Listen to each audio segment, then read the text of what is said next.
Hello दोस्तों, मैं विक्रम कुमार और आप देख रहे हैं जय भीम लाइव पर आज की वीडियो। तो दोस्तों, आज की वीडियो में आप जानेंगे कि हमारे भारत देश में टोना टोटका तंत्र मंत्र के रहस्य के बारे में। तो दोस्तों, क्या आप भगवान में विश्वास करते हैं? तो अगर आपका जवाब हाँ है तो आप यकीनन भूत प्रेत और आत्माओं पर विश्वास करते होंगे। हमारे देश में ऐसी बहुत सी ऐसी जगह है जहां अंधविश्वास के चलते रोजाना कई तरह के टोने टोटके किए जाते हैं,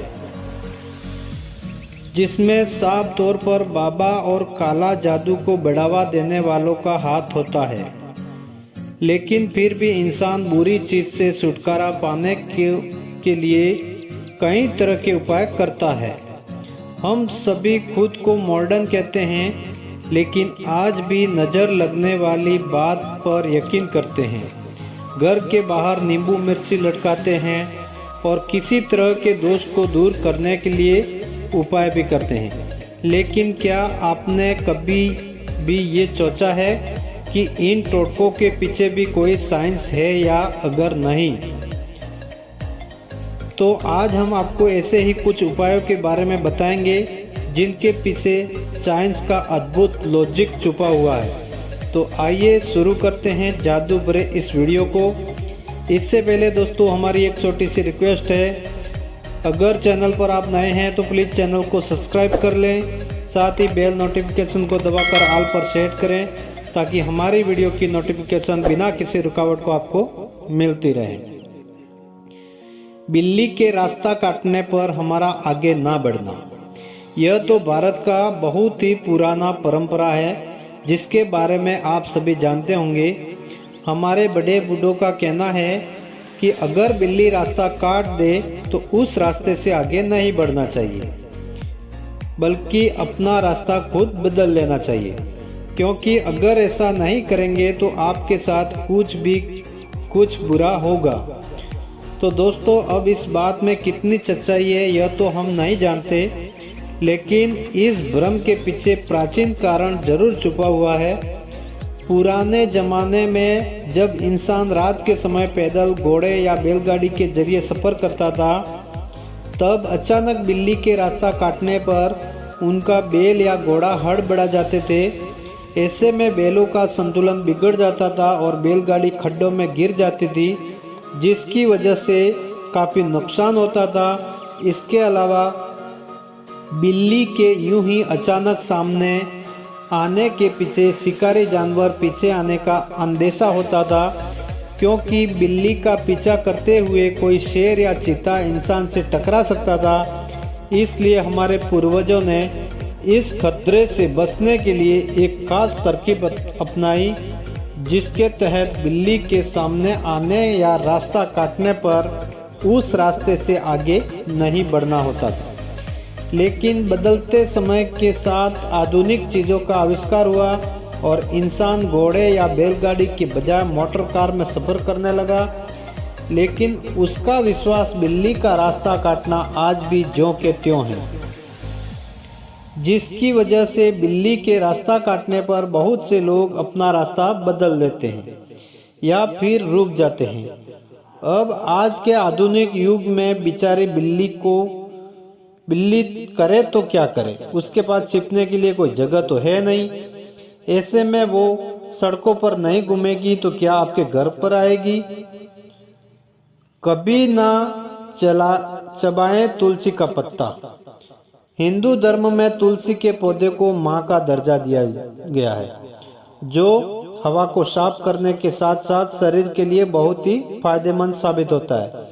ऐसे में तुलसी के पत्तों को खाने से या इसे चाय में डालने से रोगों से लड़ने की ताकत मिलती है।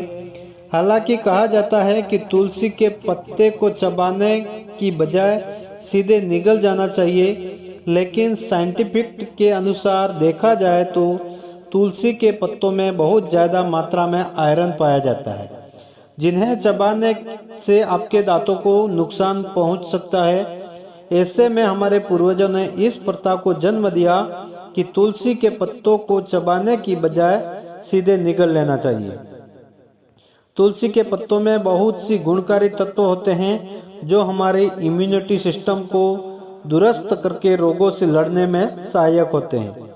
शुभ काम शुरू करने से पहले दही और शक्कर का खाना।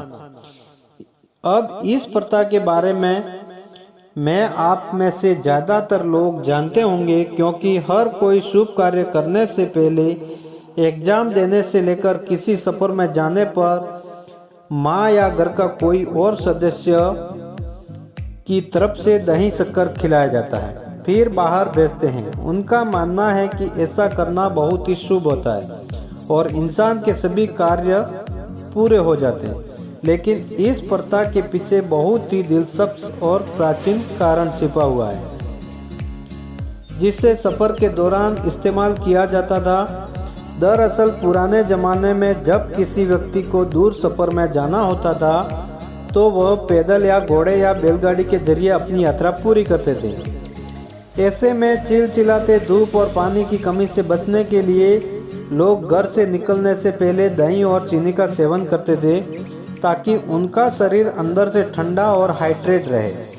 इसके अलावा दही चीनी खाने से मनुष्य का मन शांत रहता है, जिसकी वजह से व्यक्ति का सारा दिन अच्छा गुजरता है।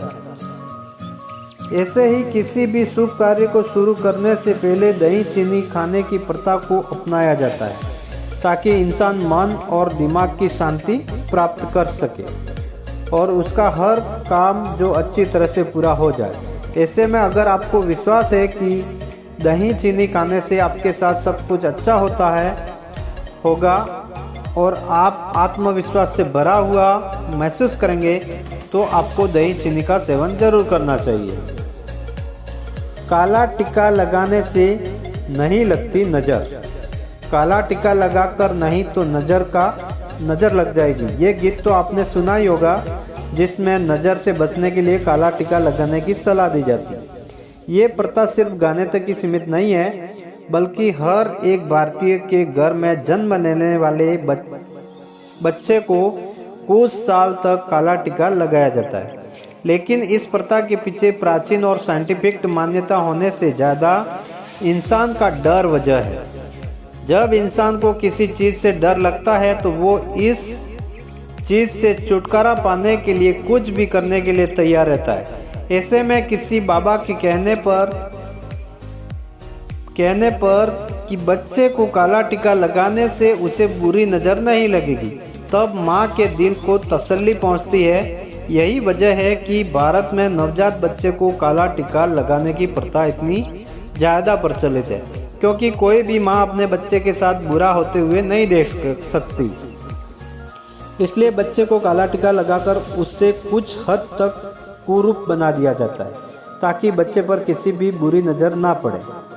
माता पिता का डर बच्चे पर हावी हो जाता है।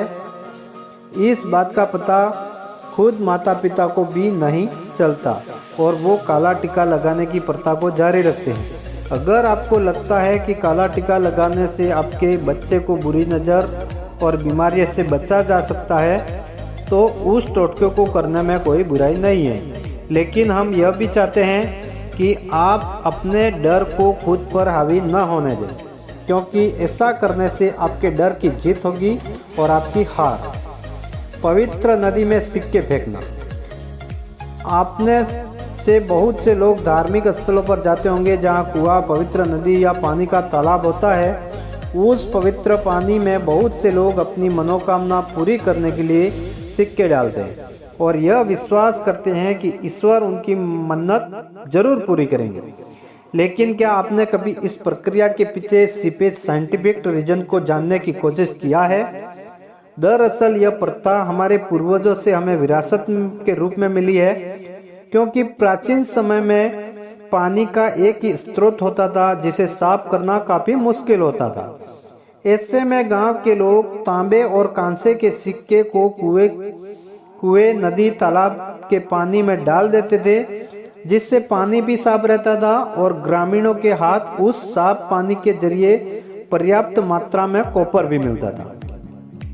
बस तभी से पानी में सिक्के डालने की प्रथा शुरू हो गई। जिससे ज़्यादा से ज़्यादा फैलाने के लिए धार्मिक महत्व का सहारा लिया गया। और ये धार्मिक महत्व इतना ज़्यादा फैल चुके हैं कि आज भी लोग पानी में सिक्के डालकर दुआ मांगते हैं। घर के बाहर नींबू मिर्ची लटकाना। आपने बहुत से लोगों के घर के बाहर दुकान के दरवाजे पर अपनी महंगी गाड़ियों पर नींबू मिर्ची लटकाते हुए देखा होगा। बुजुर्गों का मानना है कि ऐसा करने से घर परिवार को बुरी नज़र नहीं लगती। इसके अलावा धार्मिक मान्यता है कि महालक्ष्मी जी की बहन अलक्ष्मी से घर में गरीबी और दरिद्रता फैलती है और उनमें खट्टा नींबू और मिर्ची खाना पसंद होता है। इसलिए अगर आप अपने घर के बाहर नींबू और मिर्ची लटकाते हैं तो अलक्ष्मी उस नींबू मिर्ची को खाकर खुश हो जाती है और घर के अंदर प्रवेश ना करके आपके घर से गरीबी का वास नहीं होने देती है। लेकिन इस टोटके के पीछे साइंटिफिक और प्राचीन दो कारण छिपे हुए।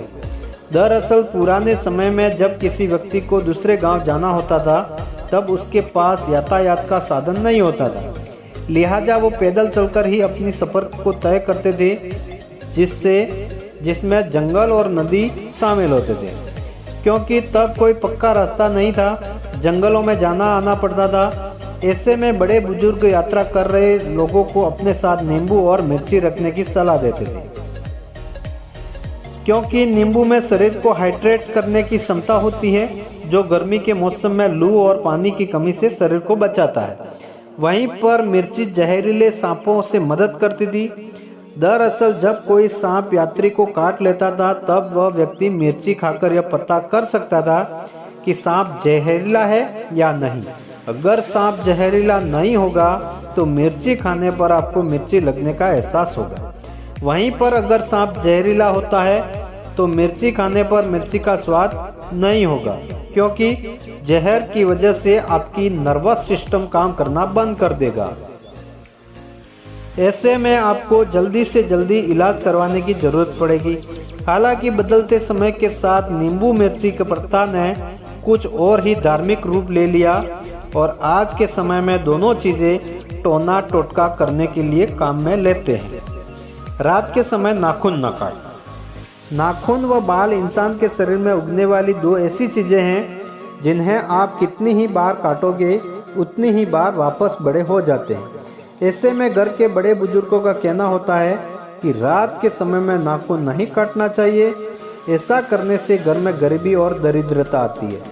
लेकिन इस मान्यता को मानने के पीछे संसाधनों की कमी मुख्य कारण है। दरअसल प्राचीन समय में आज की तरह लाइट और बिजली की सुविधा नहीं होती थी और ना ही नाखून काटने के लिए कटर होता था।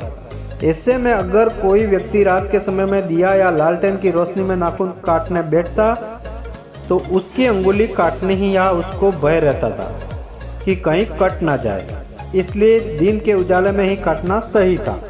तो आज की परंपरा बन गई। इंसान की फितरत को अगर कोई जरा सा डरा दे तो उससे छुटकारा पाने के लिए कुछ भी कर लेता है। यह सब अंधविश्वास के सिवाय कुछ भी नहीं है। तो ये थे भारत में मशहूर ऐसे टोने टोटके जिस पर आप और हम आंख बंद कर यकीन करते हैं। हमारी वीडियो का मकसद किसी को भावनाओं को ठेस पहुंचाना नहीं है, बल्कि इसके पीछे छिपे साइंटिफिक रीजन को आपके सामने लाना चाहते थे। इसके बारे में आपकी क्या राय है कमेंट में ज़रूर बताएं। वीडियो अच्छी लगी हो तो वीडियो को लाइक करें, शेयर करें, चैनल को सब्सक्राइब करें। जय भीम, नमो बुद्धाय, धन्यवाद।